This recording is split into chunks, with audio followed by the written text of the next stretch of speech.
एक साल पहले हमने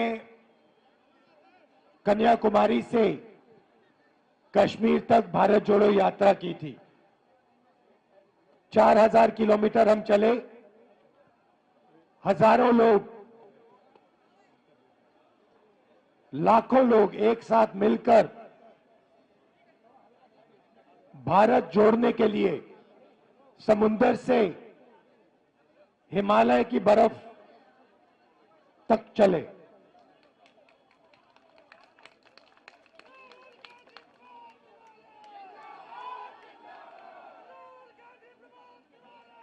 भैया बोलने दीजिए, ये आप नारे बाद में।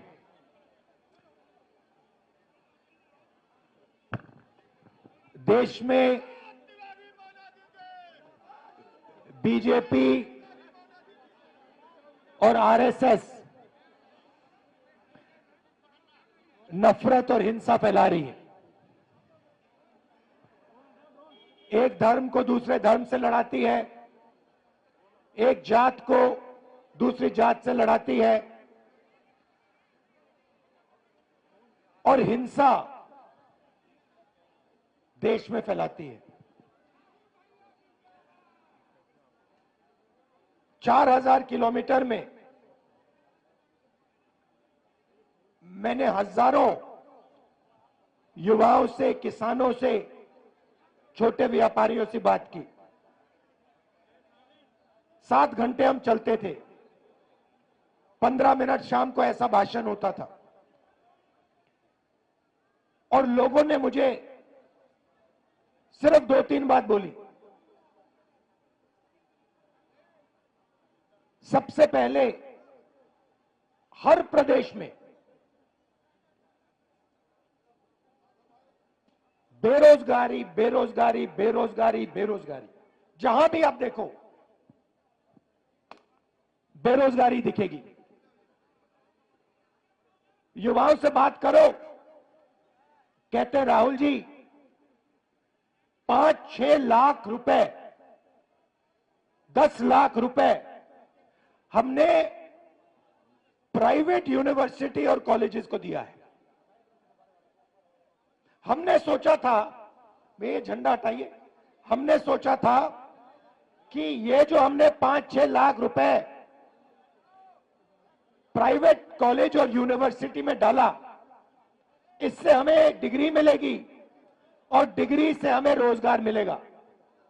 हमने रोजगार पाने के लिए ये शिक्षा ली है। ये कॉलेज की degree, medical degree, legal degree, ये हमने ऐसे नहीं ली, हमने ये रोजगार पाने के लिए ली है। और 5-6 लाख, 10 लाख खर्च करने के बाद हमें पता लगता है कि प्राइवेट कॉलेज और यूनिवर्सिटी वालों ने हमारा पैसा ले लिया, एक कागज हमें पकड़ा दिया और हिंदुस्तान में उस कागज का कोई मतलब ही नहीं है, क्योंकि उस कागज से हमें रोजगार तो नहीं मिलता। दूसरों ने कहा राहुल जी हम पढ़ते हैं और फिर एग्जाम के दिन पेपर लीक हो जाते हैं और युवाओं के मोबाइल फोन पे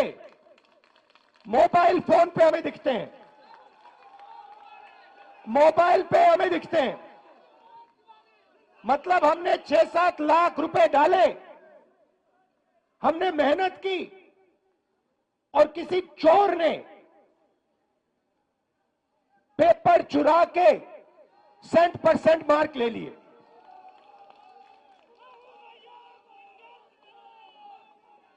अब जब भी ये मेरे पास आते थे, नहीं सुनो, डिस्टर्ब मत करो, जब भी मेरे पास ये आते थे, युवा आते थे,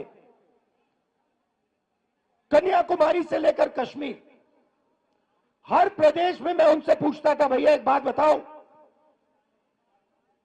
पूछना नहीं चाहिए मगर मैं पूछता था, भैया मुझे बात बताओ तुम्हारी जात क्या है। और 90% लोग, कोई मुझे कहे मैं पिछड़ा हूं, कोई मुझे कहे मैं दलित हूं, कोई मैं कुछ कहे मैं आदिवासी हूं। और जब जनरल कास्ट वाला मेरे पास आता था, मैं पूछता था भैया तुम्हारे माता पिता अमीर है या गरीब? वो कहता था गरीब है। तो फिर मैंने पता लगाया। मैंने कहा यहां पे यात्रा में मुझे पिछड़े लोग, दलित लोग, आदिवासी, गरीब, जनरल कास्ट के लोग मिल रहे हैं। मैंने पता लगाया कि भैया ये देश में है कितने? ये देश में 10%, 20%, 30%, 40%, 50%, ये है कितने? सड़क पे तो मुझे यही दिख रहे हैं और कोई दिख ही नहीं रहा। पता लगाया, सरकार कहती है हमें नहीं मालूम। मैंने कहा आपको कैसे नहीं मालूम? सरकार कहती है हमें नहीं मालूम।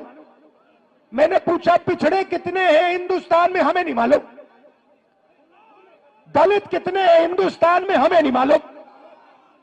आदिवासी कितने हैं? हमें नहीं मालूम। जनरल कास्ट के गरीब कितने? हमें नहीं मालूम। मैं आपसे पूछना चाहता हूं, देश में पिछड़े वर्ग के लोग कितने हैं? बताओ बताओ कितने हैं? 50%। आपका नाम क्या है? पूरा नाम? गोविंद सिंह जाटव जी। पिछड़ी जात के 50% आपने कहा, ठीक है। दलित कितने? 15%। आदिवासी कितने? 8%। 50, 15 और 8 कितना हुआ? 73%। 73% आबादी, 73% आबादी दलित, आदिवासी, पिछड़े। भैया शांत हो जाइए, डिस्टर्ब मत कीजिए। अब यहां मैं भीड़ में पूछना चाहता हूं, यहां पे पिछड़े लोग कितने? हाथ उठा के दिखाओ। ये देखो 50%। दलित कितने? हाथ उठा के दिखाओ। आदिवासी यहां कम है, ठीक है। अब मैं आपसे पूछना चाहता हूं, यहां पे मुझे भीड़ में पिछड़े और दलित तकरीबन 50-60% दिख रहे हैं, ठीक है। अब मैं आपसे पूछना चाहता हूं, हिंदुस्तान की सबसे बड़ी कंपनियों में मैंने मालिकों की लिस्ट निकाली है। 200 सबसे बड़ी कंपनियों की लिस्ट में दलित, आदिवासी, पिछड़े कितने? कितने? 60% नहीं है। मालिकों में मैंने लिस्ट निकाली है, 200 कंपनियों के मालिक में ना एक दलित, ना आदिवासी, ना पिछड़ा। फिर मैंने क्या किया? फिर मैंने कहा ठीक है भैया, ये देश के दलित हैं, आदिवासी हैं, पिछड़े हैं, ये मालिक नहीं बनना चाहते। तो मैंने पता लगाया मैनेजमेंट में कितने लोग हैं। सीनियर मैनेजमेंट में दलित, आदिवासी, पिछड़े 73% के कितने? बोलो बोलो। 0, एक नहीं है।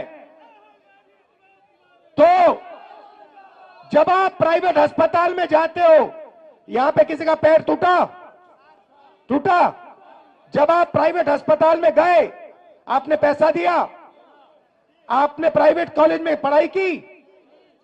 जब आपने प्राइवेट कॉलेज, यूनिवर्सिटी में आपने पैसा दिया, आपने किसको दिया? आपने ना दलित को दिया, ना आदिवासी को दिया, ना पिछड़े को दिया, और ना अपने जनरल कास्ट के गरीब व्यक्ति को दिया। मतलब आपकी जेब में से पैसा निकल रहा है और 2-3% लोगों के जेब में जा रहा है। उन 2-3% में ना गरीब जनरल कास्ट का कोई है, ना आदिवासी है, ना दलित है, ना पिछड़ा है। अब सुनिए, अब आप कहोगे मुझे, देखो हम दलित हैं, हम आदिवासी हैं, हम पिछड़े हैं, आप हमारे लिए सपना देख रहे हो, आप चाहते हो कि कॉर्पोरेट हिंदुस्तान में हम भी जाएं, मगर हम में इस सपने को देखने का दम नहीं है। आप कह सकते हो कि हमने हार मान ली, राहुल गांधी ये सपना देख रहा है, मगर हम में वो क्षमता नहीं है, हम में वो दम नहीं है, हम में वो कॉन्फिडेंस नहीं है कि हम हिंदुस्तान की सबसे बड़ी कंपनियों के मालिक बने। आप कह सकते हो, मैं मानूंगा नहीं, मगर आप कह सकते हो। तो फिर चलो, आप कंपनियों में नहीं हो तो फिर मुझे बताओ, मीडिया में आपके कितने लोग, मीडिया में आपके कितने लोग? अब देखो मैडम, आपका नाम क्या है? हाँ, पूरा नाम? हाँ, नीति तनेजा जी हैं, मीडिया की हैं, ठीक है, ये न्यूज तक कंपनी है। आपका नाम क्या है? पूरा नाम क्या है?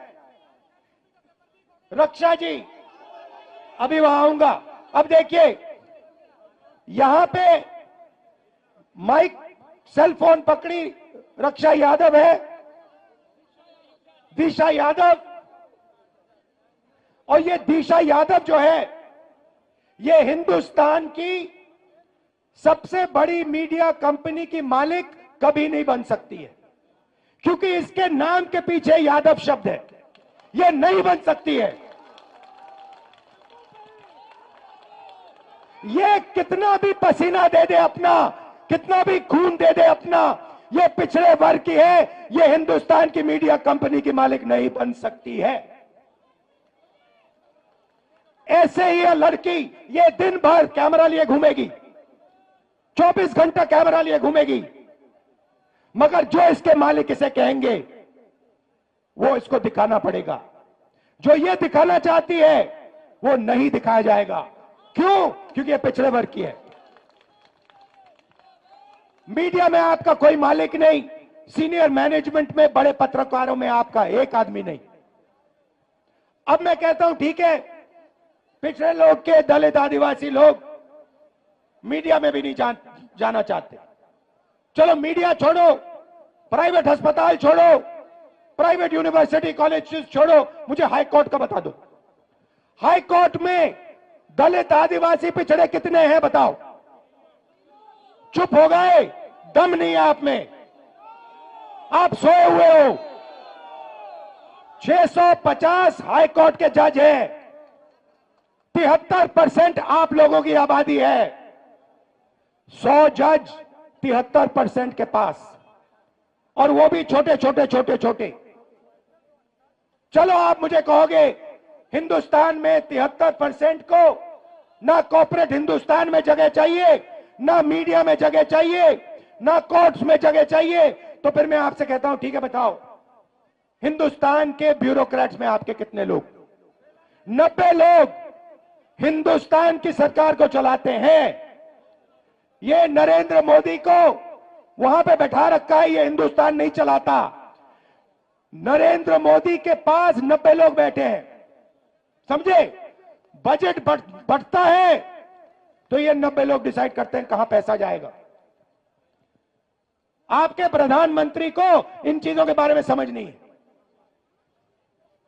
उनको नहीं मालूम कि बजट कैसे बनता है, पैसा कहां कैसे जाता है। उनको भाषण देना जानते, वो भाषण देना जानते हैं, वो नफरत फैलाना जानते हैं, भाषण देना चाहते हैं, इसलिए उनको वहां बैठाया गया है। बैठाया किसने? अदानी ने, अंबानी ने, इन लोगों ने। ठीक है, अब सुनिए, 90 लोगों में से आपके बजट का एक एक रुपया ये 90 लोग बांटते हैं। डिफेंस में कितना जाएगा? अग्निवीर योजना होगी या नहीं होगी?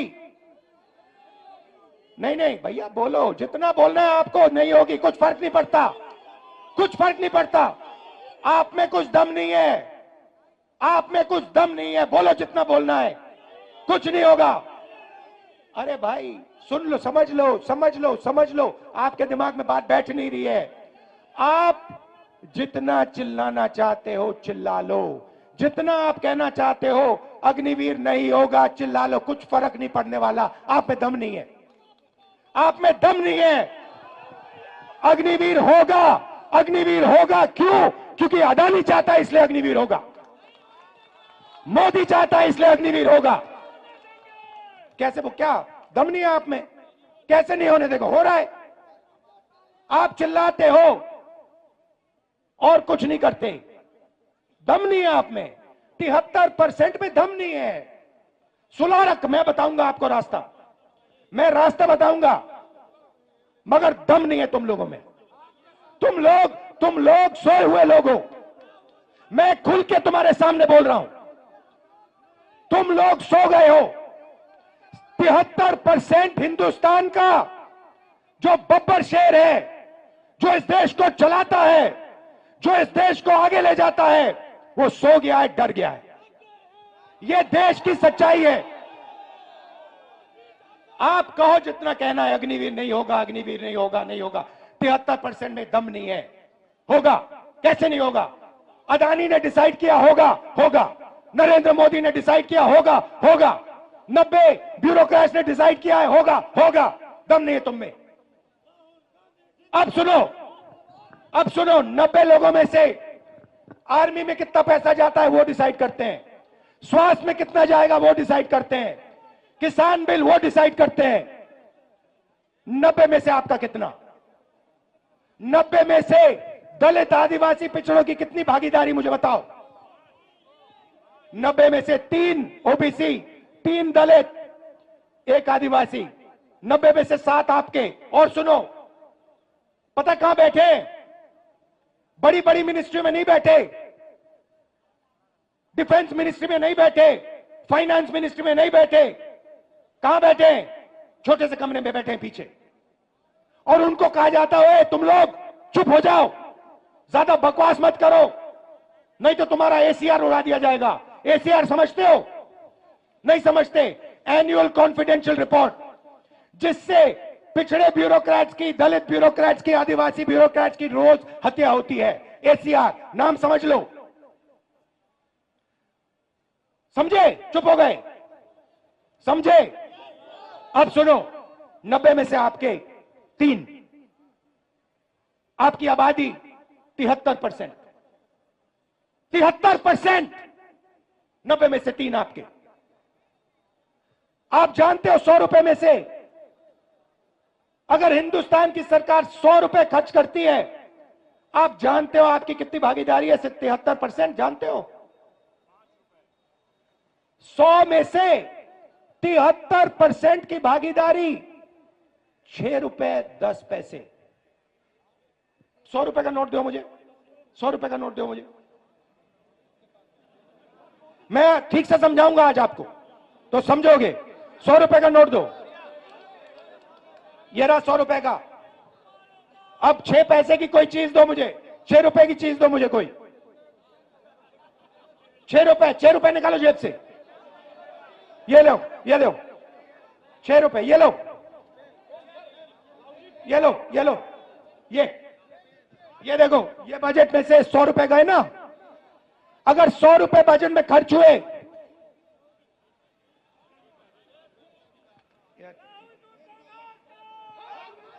ये है आपका। ये लो, देखो, अच्छी तरह देखो, अच्छी तरह देखो इसको।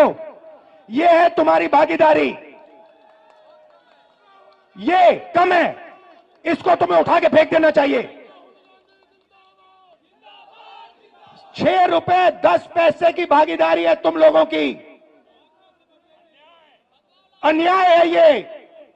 हर रोज तुम्हारे साथ अन्याय हो रहा है। ये लो 100 रुपए। अच्छा अब सुनो, अब सुनो, राम मंदिर का आपने इनॉग्रेशन देखा? देखा? सबने देखा? मुझे बताओ, उसमें आपको अदानी दिखा? दिखा? उसका चेहरा देखा? अंबानी का चेहरा देखा? अमिताभ बच्चन का देखा, ऐश्वर्या राय का देखा, कोहली का देखा, किसी किसान का देखा, किसी मजदूर का देखा, किसी गरीब का देखा? हिंदुस्तान की राष्ट्रपति आदिवासी है।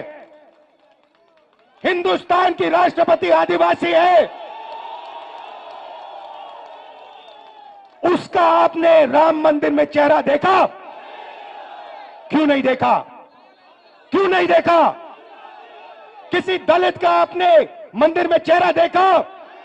किसी पिछड़े का आपने मंदिर में चेहरा देखा? तो फिर अब मैं आपको बताता हूं, आपने नरेंद्र मोदी का चेहरा देखा। आप कहोगे नरेंद्र मोदी पिछड़े वर्ग का आदमी है, और मैं आपको बताता हूं, नरेंद्र मोदी जब पैदा हुए गुजरात में वो जनरल कास्ट के आदमी थे।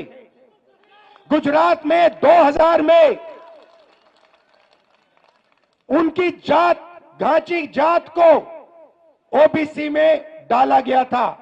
नरेंद्र मोदी ओबीसी नहीं है, नरेंद्र मोदी जनरल कास्ट के हैं, और नरेंद्र मोदी जनरल कास्ट के गरीब लोगों की भी देखभाल नहीं करते। तो यह मैं आपसे कहना चाहता था। मैं आपसे सिर्फ यह कह रहा हूं, आप अगर नहीं जगोगे, अगर आप अपना हक नहीं लोगे, भूखे मर जाओगे। आपके जो बच्चे हैं ना, मैंने देखा वाराणसी में, रात को मैंने देखा शराब पिए सड़क पे लेटे हुए थे। शराब पिए सड़क पे लेटे हुए थे।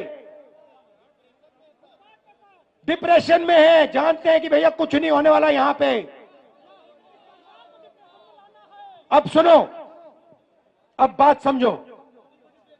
रास्ता आपने मुझसे पूछा, मैं आपको बताता हूं।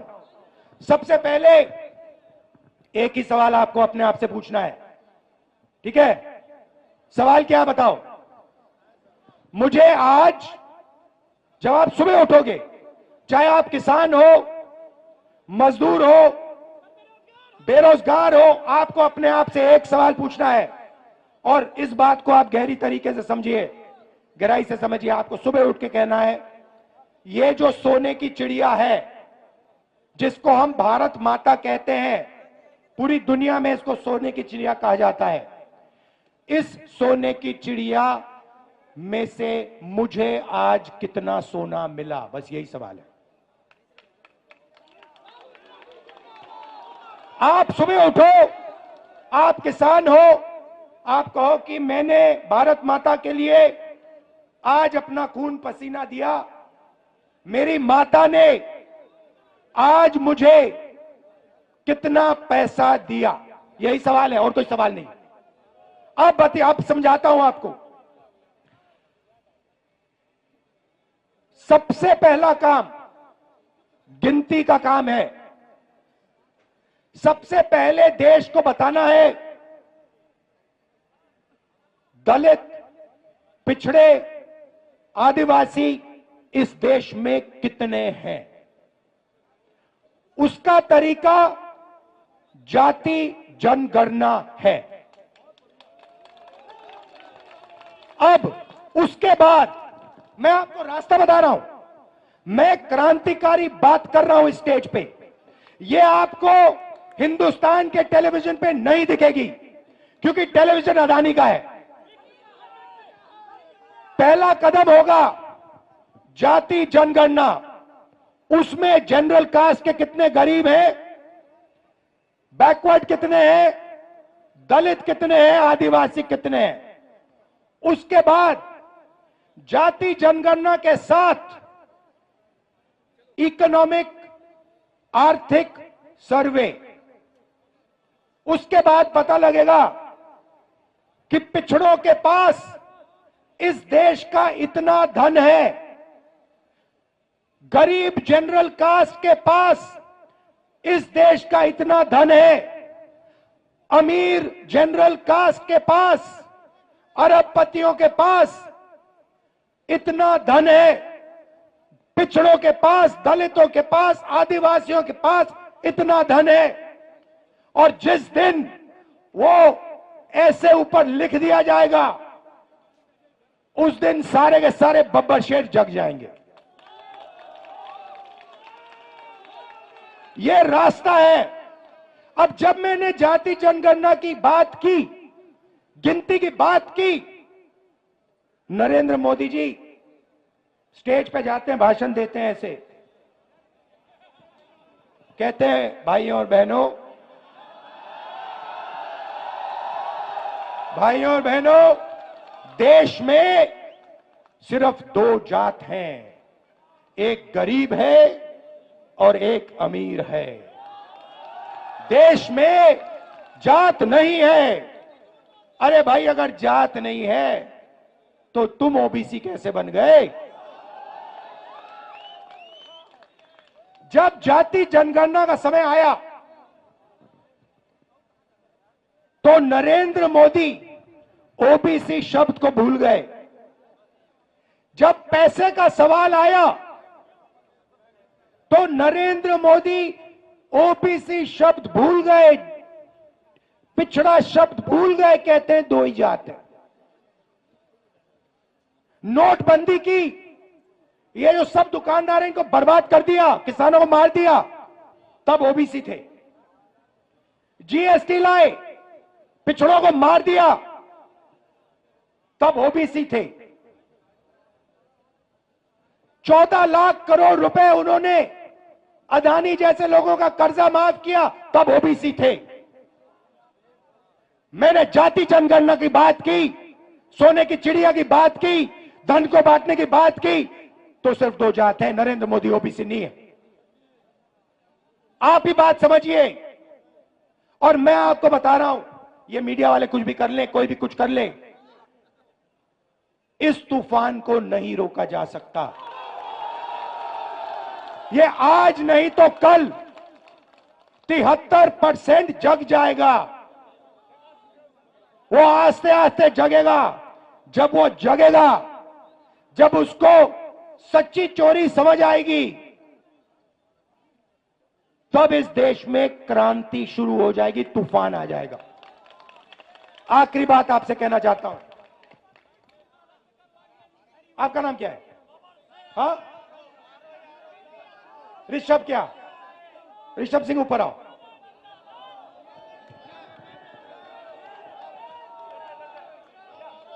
आओ, ऋषभ सिंह को ऊपर लाओ। अब मैं आपको हिंदुस्तान की राजनीति, ये पूरा का पूरा ड्रामा जो चल रहा है, 1 मिनट में समझाने जा रहा हूं। ये है ऋषभ सिंह, अच्छी तरह देखो इसको, ठीक है?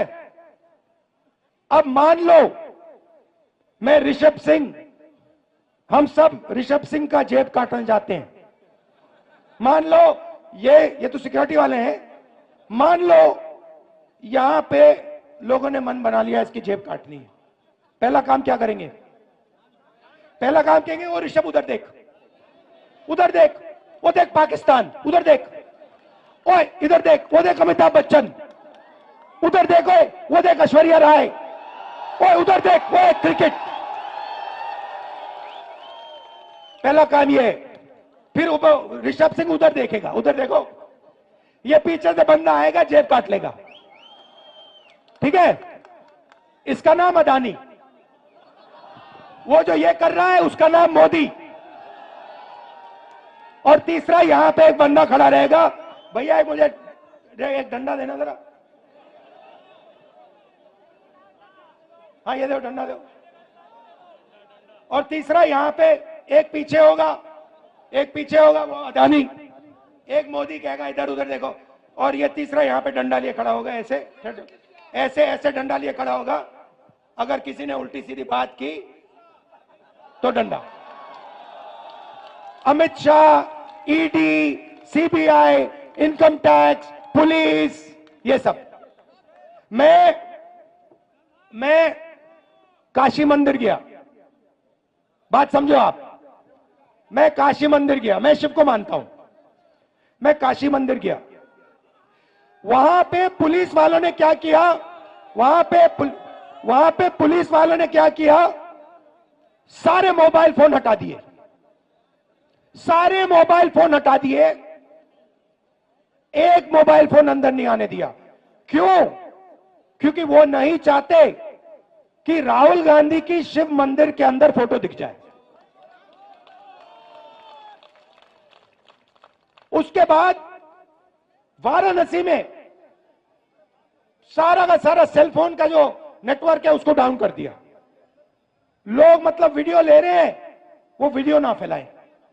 आप देख लेना, ये जो मैंने भाषण दिया ना, मीडिया में नहीं दिखेगा, आपको दिख नहीं सकता। ये सोशल मीडिया में फैलाओ आप, सोशल मीडिया में दिखेगा, मीडिया में नहीं दिखा। अच्छा, सोशल मीडिया को भी वो अमेरिका से कंट्रोल कर रखा है। तो ये मैं आज आपसे कहने आया था, मेरा काम 73% को हिंदुस्तान की सोने की चिड़िया का धन दिलवाने का है। धन्यवाद। और धन्यवाद ऋषभ जी, नमस्कार, जय हिंद, भारत जोड़ो, जोर से भारत जोड़ो, भारत जोड़ो, भारत जोड़ो। नफरत के बाजार में मोहब्बत की दुकान खोलो।